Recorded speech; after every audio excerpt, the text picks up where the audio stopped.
diving into a story of incredible drama, betrayal, and ultimately faith. It's a story about a conflict that gave birth to one of the most powerful poems ever written. So let's get right into it.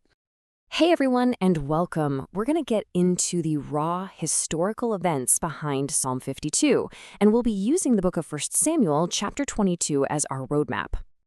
I mean, these are the big questions at the heart of our story today. What pushes a king over the edge?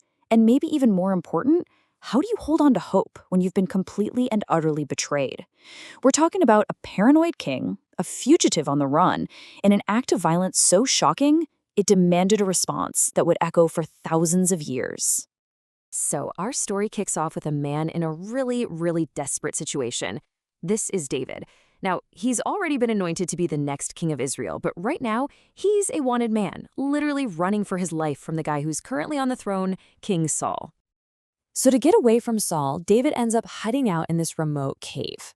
And let's be clear, this is not a palace, it's a hideout in enemy territory, no less. He is totally isolated, he's being hunted, and the entire future of the kingdom is riding on his survival. But it turns out he isn't alone for very long. Word starts to get out about where David is hiding, and something pretty remarkable begins to happen. Right there in this lonely cave, a community starts to form around him. It's a gathering of outcasts, and these guys are going to become the foundation of his future kingdom. 400 men. Just let that number sink in for a second. This isn't just a small group of buddies, this is basically a small army. Now, the really crucial question is, who were these men? These weren't just random troublemakers. The source material is really clear about this. They were people who had been wronged by King Saul's oppressive rule. They were in debt, they were in distress, they were discontented for a very good reason. They saw David as a kindred spirit, someone else who'd been pushed to the absolute margins by an unjust king. Okay, so let's flip over to the other side of this conflict because things are heating up. While David is gathering followers in a cave, King Saul is back in his court just stewing in his own paranoia.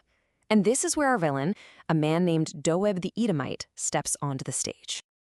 You can just feel the tension in the room, right? Saul is furious. He's accusing everyone around him of treason. He is absolutely convinced there's a conspiracy. He demands to know who helped David.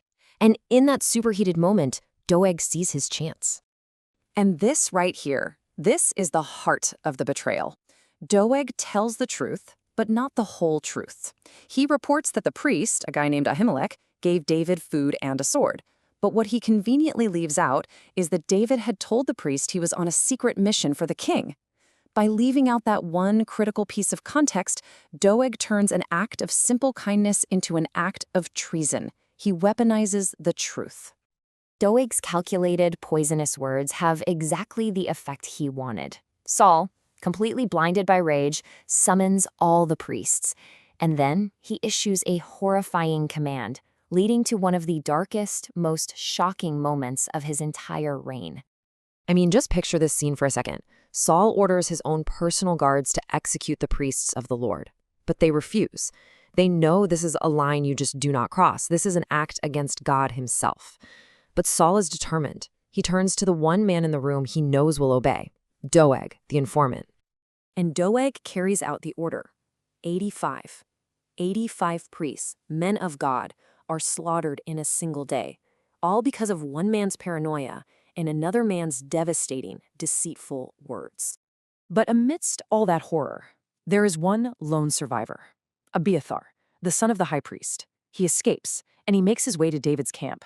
And he's carrying not only the terrible news, but also the ephod, a sacred garment used to seek God's guidance. Suddenly, the entire weight of this tragedy lands squarely on David's shoulders. And it's right here, in this moment of grief and guilt and just white-hot outrage, that David does something pretty extraordinary. He doesn't just plan his revenge, he doesn't just rally his troops. He picks up his pen. He starts to process this unimaginable trauma by writing a psalm. So you see, Psalm 52 isn't just some ancient poem. It is a direct, real-time response to this massacre. It's a survival tool. It's how David made sense of something totally senseless, how he confronted the evil of Doeg, and how he reaffirmed his trust in something way bigger than any king's power. You can just hear the raw emotion, can't you? He is speaking directly to Doeg, and he absolutely nails it. He identifies the real weapon. It wasn't a sword, it was a tongue. Words that plot destruction. Words as sharp and as deadly as a razor. And then he does this incredible pivot. After all that fire, he makes this powerful declaration of life. In the face of all that destruction, David doesn't see himself as a defeated fugitive. No, he sees himself as a thriving green olive tree rooted firmly in his trust and God's love. So what does this metaphor of the green olive tree really mean? Well, it represents the fundamental choice at the very heart of this entire story, and it's the core message of the whole psalm. The psalm basically lays out two ways to live which lead to two very different fates. You've got Doeg's path, right? It's built on lies, it trusts in worldly power, and David says that path ends with being completely uprooted and destroyed. But then there's David's path. It's built on trusting in God's love, and that doesn't lead to ruin, it leads to flourishing, like a healthy, strong olive tree that can weather any storm. And that's really why all this matters so much. Without the backstory from 1 Samuel 22, without the paranoid king and the 400 outcasts and Doeg's devastating lie, Psalm 52 is just beautiful poetry. But with that context, it becomes this gut-wrenching, powerful cry of defiance and a declaration of hope in the face of absolute evil. So the psalm leaves us with this question, one that's just as relevant today as it was 3,000 years ago. In a world where deceitful words can cause so much destruction, where do you find the strength not just to survive, but to trust and to flourish?